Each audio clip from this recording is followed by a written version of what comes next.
Au niveau des Nécrons, Gunnum nous dit: cette armée est mon projet de passion actuel. Donc j'étais assez excité de voir comment leurs secondaires ont été améliorés. Il est difficile de dire que leur jeu secondaire est devenu aussi fort que celui des Blood Angels, mais les Nécrons ont reçu un vrai coup de fouet. Le secondaire préféré du Roi du Silence, le code de combat, a un peu changé pour le mieux. Au lieu de recevoir 3 points à chaque fois que vous tuez une unité, vous en recevez 3 pour avoir tué quelque chose en tirant et 4 pour avoir tué une unité en mêlée. Très cool. Ensuite, la purge de la vermine est passée à 1 point par quart de table où il n'y a aucun ennemi, et 1 point supplémentaire si aucun ennemi ne se trouve dans votre zone de déploiement. Un peu édulcoré, mais je pense que l'ajout est une bonne chose pour votre zone d'origine.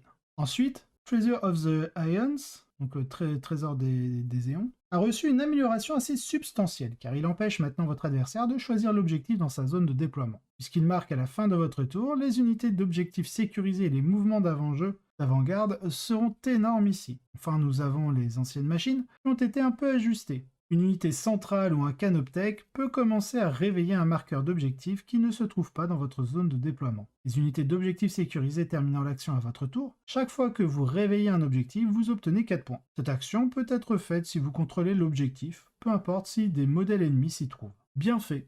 Un joueur Nécron peut faire une action de machinerie ancienne et obtenir des points de trésor pour des premiers tours énormes de 9 points, sans inclure un meurtre de code de combat. C'est malade. Wing nous commente: oui, elles sont incroyables. Non seulement Treasure of the Ions est maintenant un meilleur Strangle, mais il a été déplacé de Battlefield Supremacy à No Mercy No Respect, ce qui signifie que vous pouvez le prendre et purger la vermine.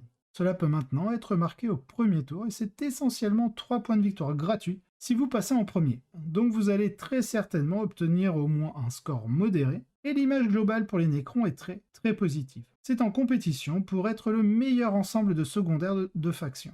Du côté des Azuriani, en tant que codex relativement nouveau, il n'y a, sans surprise, pas beaucoup de changements. Scout the Enemy of Loss of Kain reste inchangé, bien que la formulation de ce dernier soit plus claire, ce qui est bien. Tandis que Scry Future est modifié d'une manière qui est probablement pire. La charge warp est plus faible et n'augmente plus. Mais vous devez maintenant contrôler l'objectif pour le faire, ce qui le rend plus difficile à réaliser en cas de besoin, étant donné que la psychique interrogation a été améliorée. Vous devriez continuer à le choisir au lieu de Scry. Le seul gros coup de pouce aux Azuriani est l'amélioration massive de la version Webway Gate de The Hidden Path. Plutôt que d'avoir à empêcher complètement l'ennemi de s'en approcher, si vous avez plus de figurines que dans un rayon de 3 pouces de la porte, ou des figurines avec objectif sécurisé, vous marquez des points.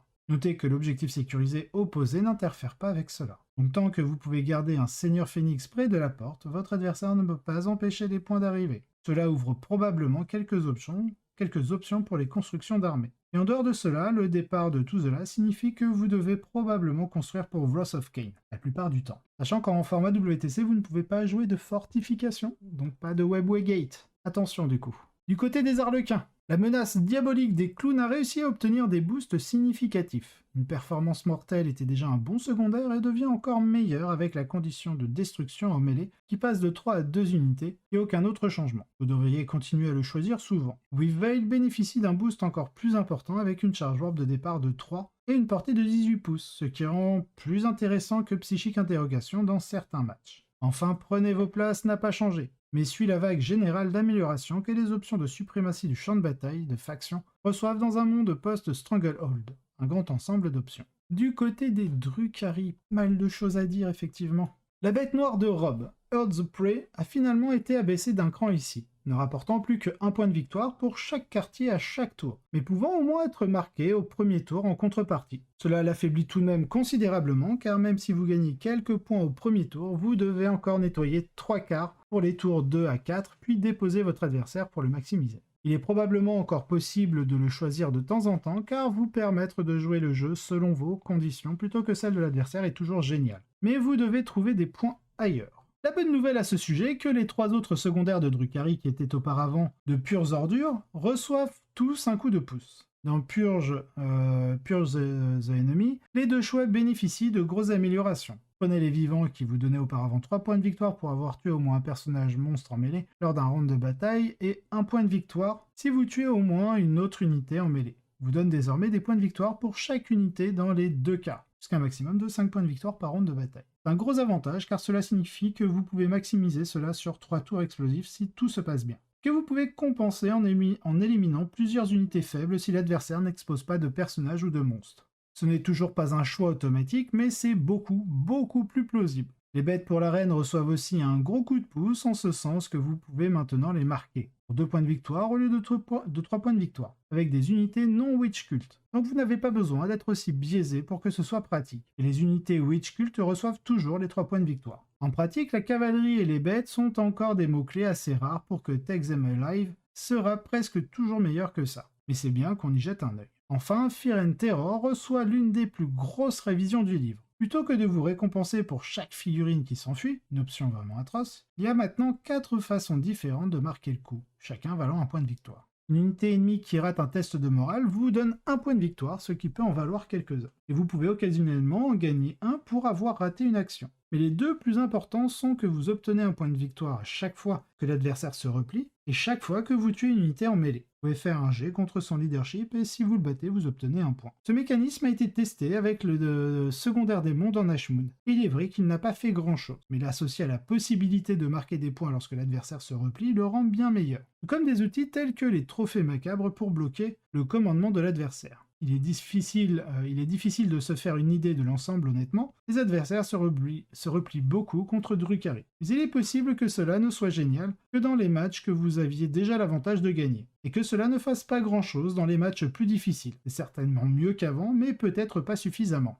L'image globale de Drukhari que Heart perd un peu de valeur, mais reste globalement décent, ce qui est plus la cible des choix de Battle Supremacy maintenant, tandis que Take Them Alive devient un choix de purge légitime dans beaucoup de parties. Ce n'est certainement pas un succès éclatant comme certaines factions, mais cela aurait pu être pire. Côté Tyrannide, ça va être rapide, il n'y a quasiment rien qui change. Il y a en fait un changement significatif ici, surprenant étant donné que le livre est récent, mais bienvenu. Au moins pour les joueurs tyrannides, étant donné que l'ensemble du livre était plutôt faible. Le festin crânien reçoit le coup de pouce critique suivant. Chaque personnage que vous détruisez avec des attaques de mêlée apporte désormais 3 points de victoire au lieu de 1. Et le reste ne change pas. Si vous êtes une armée à forte concentration de mêlée, cela fait passer cet outil du statut de travail difficile à celui de meilleur assassinat la plupart du temps, et il devrait être utilisé. Synaptic Insight reçoit également un petit coup de pouce en ce sens qu'il n'exclut plus les transports dédiés. Il est toujours plafonné à 12 et toujours aussi terriblement déroutant. Enfin, Spornode ne change pas la version de la FAQ, mais met au moins la version mise à jour et meilleure dans les règles imprimées. Donc c'est faisable pour certaines armées à forte concentration de troupes. Il n'y a pas grand chose d'autre à dire ici, alors avoir une option de purge qui est maintenant assez bonne est un bon coup de pouce pour l'esprit de la ruche. Du côté Genestealer's Cult, il me semble qu'ils ont une petite amélioration. En parlant de booster l'esprit de la ruche, allons-y. Les 3 secteurs secondaires du culte reçoivent de grosses améliorations. Le plus petit changement, mais qui reste potentiellement important, est le sabotage de l'emplacement critique. Il bénéficie du changement général, selon lequel le lancement de l'action ne nécessite plus que le contrôle de l'objectif et non plus que l'adversaire ne soit pas à moins de 3 pouces de celui-ci, ce qui le rend réalisable. Est-ce que cela la rend viable par rapport à récupérer les données du Néphilim? Difficile à dire avec certitude. D'un côté, vous devez toujours pousser assez loin dans la moitié du plateau de l'adversaire pour le faire, mais d'un autre côté, il y aura certainement des parties où vous pourrez cocher les 2 au tour 3 pour un 14 points de victoire verrouillé. Techniquement, la restriction de ne pas faire cela au tour 1 a également été supprimée. Mais étant donné qu'il n'y a rien dans le tableau des scores pour cela, c'est probablement juste une erreur de frappe. Ensuite, Broadswarm subit un changement assez piquant avec une 4e condition ajoutée à la liste, voire plus de figurines sur le champ de bataille que l'adversaire. Bien que les hordes de la 8e édition du culte Genestealer ne soient plus, cela restera extrêmement facile dans certaines parties, et bien que le fait d'avoir 4 conditions rende techniquement le point pour satisfaire toutes les conditions plus difficiles à obtenir, il semble extrêmement improbable que vous réussissiez les 3 conditions existantes sans obtenir la nouvelle. Ce changement signifie que vous pouvez très facilement gagner 3 points de victoire pour cela dans les premiers tours et que vous pouvez tout à fait plausiblement finir le tout au tour 4, aidant à arracher une victoire à l'adversaire si vous êtes mis sur table. Enfin, l'embuscade bénéficie également d'une amélioration assez substantielle. La condition d'exposition et la condition de destruction d'une unité ennemie avec l'une des vôtres provenant d'une embuscade ou d'un souterrain apporte désormais 2 points de victoire au lieu d'un. Et un plafond par tour de 4 points de victoire est ajouté. C'est une très bonne nouvelle. Vous n'êtes plus plafonné à 13 points de victoire même si vous jouez une partie parfaite. Et vous pouvez maintenant viser à maximiser ce chiffre en marquant quelques tours à haut score avec des Kellermorphs, étant donné que Grind est terrible pour les cultes et nos prisonneurs très situationnels. Attendez-vous à voir cette option prise assez souvent car elle va fondamentalement vous donner un score assez solide juste pour avoir joué le jeu que vous vouliez déjà. C'est une bonne chose pour les cultes et s'ils obtiennent quelques points en moins, cela devrait les aider à surmonter leurs difficultés actuelles. Du côté des taux, presque entièrement inchangé ici, la seule mise à jour est un petit coup de pouce aux relais aérospatiaux où l'action se termine maintenant à la fin du tour si une équipe de guerriers de feu l'effectue. C'était déjà un secondaire très jouable et bien que cela ne change pas grand chose, c'est bienvenu. Cela signifie que les armées qui comptent quelques Devilfish peuvent immédiatement bloquer 9 points de victoire sur cet élément si elles se déploient en premier en homme de guerre ou en marteau et enclume, ce qui peut aider à mettre l'adversaire sous pression dans certaines parties. C'est amusant aussi, les éclaireurs ont aussi ce mot-clé. Les éclaireurs, c'est les Pathfinder, il me semble. Donc si vous êtes heureux de les utiliser, vous n'avez même pas besoin du Devilfish grâce à leur mouvement de pré-game. Les deux autres choix restent les mêmes, mais sont susceptibles d'être utilisés beaucoup plus souvent. Pas de to the last signifie que vous allez parfois vouloir une victoire propre, tandis que pas d'emprise signifie que vous allez certainement utiliser action décisive dans certaines parties. Du côté des orques. Les orques sont les derniers, mais jamais le moindre, ou quelque chose comme ça. Quoi qu'il en soit, savez-vous ce que font les secondaires orques existants? Moi je le sais à peine. Rob dit « Moi oui, Stomp and Good est ok, mais si vous le dites à voix haute, un joueur orc se pointe et vous hurle dessus jusqu'à ce que le sang lui sorte des oreilles. » Et je connais beaucoup plus les règles de ce jeu qu'il n'est probablement sain. Donc il y a probablement place à l'amélioration. Le seul secondaire qui était déjà correct, Stomp and Good, revient à changer et bien qu'il ait probablement besoin d'un petit coup de pouce, peut-être en changeant la récompense pour doubler le score de votre adversaire en 2 points de victoire, vous le choisirez quand même parfois. Les 3 autres secondaires subissent tous des changements significatifs. La marée verte est nettement meilleure, mais elle vous demande toujours un peu. Plutôt que de vous récompenser pour avoir placé des unités orques de moins 11 figurines dans 2 quarts de table ou plus, vous obtenez maintenant un point de victoire pour chaque quart où il y a au moins 10 figurines orques qui sont à plus de 6 pouces de tout autre quart. C'est beaucoup plus difficile à arrêter que l'ancienne version, et nécessite moins de ciblage spécifique dans la construction de la liste. Mais les orques veulent se battre au milieu de la table et cela vous éloigne spécifiquement de cela. La faction dispose également d'une tonne de véhicules bon marché et d'infiltrateurs d'attaquants profonds qui peuvent être utilisés pour déclencher l'engagement. Alors peut-être qu'il suffit de les prendre. Bref, passons aux 2 améliorations significatives. Get the Good Bit reçoit un énorme coup de pouce. Il passe au langage standard concernant le contrôle d'un objectif plutôt que l'adversaire ne soit pas du tout à portée de celui-ci. Et si vous avez effectué l'action avec des Gretchen ou des Lutas, elle se termine à la fin du tour. Donc du coup, petite augmentation de l'intérêt du côté des Gretchen. Il y a un petit inconvénient à ce qu'elle plafonne à 5 points de victoire par tour de bataille, mais étant donné que vous ne pouviez pas marquer 2 points pour elle dans le BR1 auparavant, je ne sais pas ce que c'est le BR. Pour elle dans le BR1 auparavant. C'est très bien. De plus, si vous vous sentez mal, rappelez-vous que si vous commencez avec une unité qui le termine à la fin du tour sur un objectif et une unité qui le termine lors de votre prochaine phase de commandement sur un autre. Les points pour chacun d'entre eux seront comptabilisés sur des rounds de bataille différents et n'atteindront donc pas le plafond. Cela semble particulièrement fort sur les cartes à 6 objectifs où l'on a souvent l'impression d'avoir fait plus de la moitié du chemin avant la fin de son deuxième tour. Enfin, la Biggest and the Best a été modifiée pour correspondre à la version mise à jour de A Mighty Saga dans les Space Wolves, ce qui signifie qu'il est génial. Il est toujours dans Pure the Enemy, ce qui le rend encore meilleur. Voulez-vous marquer 4 points de victoire parce que votre boss Squiggosaur a chargé sur un objectif et a tué l'unité qui le tenait? Oui, vous le voulez. Les meilleurs personnages orcs sont bien plus difficiles à éliminer que ceux des Space Wolves et c'est une énorme amélioration pour l'armée. C'est vrai. Les boss sur Squiggosaur, c'est plus résistant que du Space Wolf à moto ou sur Thunderwolf. Allez chercher pourquoi. Bref, c'est comme ça. Autre note.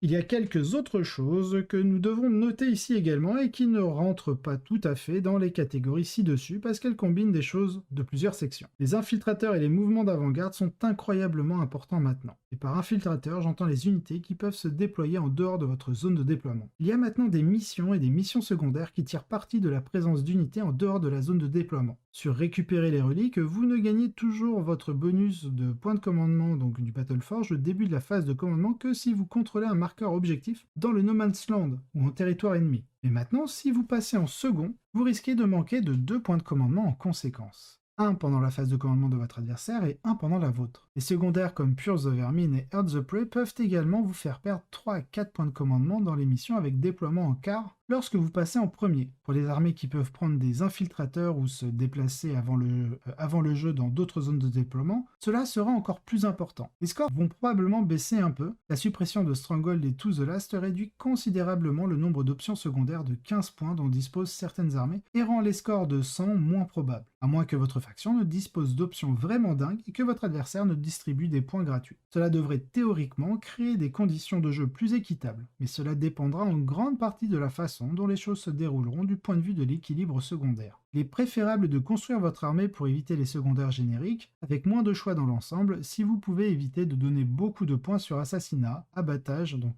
abattez-le, ou pas de prisonniers. Vous devriez probablement le faire, car il est plus probable que votre adversaire se retrouve dans la position de devoir prendre quelque chose qu'il ne peut pas maximiser. Verdict final. Verdict final. Écoutez, si vous jouez à 40k en compétition, vous avez besoin de ce livre. Si nous avons un reproche à faire au livre, c'est qu'il n'est pas relié par une spirale. Pas Games Workshop. Mais le simple fait qu'il contienne une copie papier des règles mises à jour de la fac fait qu'il vaut la peine de l'acheter pour l'avoir comme référence. C'est un livre solide avec beaucoup de nouvelles règles excitantes qui vont avoir un impact sismique sur la méta. Cela dit, il est encore trop tôt pour parler de ces impacts tant que nous n'avons pas vu la prochaine mise à jour des points et la grille de données d'équilibre du 3e trimestre, qui devraient toutes deux arriver très bientôt. Une fois que nous les aurons, nous pourrons vraiment commencer à visualiser ce à quoi les choses ressembleront. Mais même dans ce cas, Nephilim représente un changement si radical, sans compter le prochain codex Space Marine du Chaos, que nous verrons tout bouleverser dans les prochaines semaines. Pour notre part, nous sommes très enthousiastes. La méta avait besoin d'un grand chambardement. Quelle est la suite? Nous ferons une table ronde sur la compétition cette semaine, suivie d'une analyse approfondie et d'articles sur les factions dès que nous aurons mis à jour les points au minimum, et nous aurons probablement l'équipe d'Art of War pour nous aider à écrire ces articles. Restez à l'écoute. Si vous avez des questions ou des commentaires, laissez-nous un message dans les commentaires ci-dessous ou envoyez-nous un email à contact@goonhammer.com.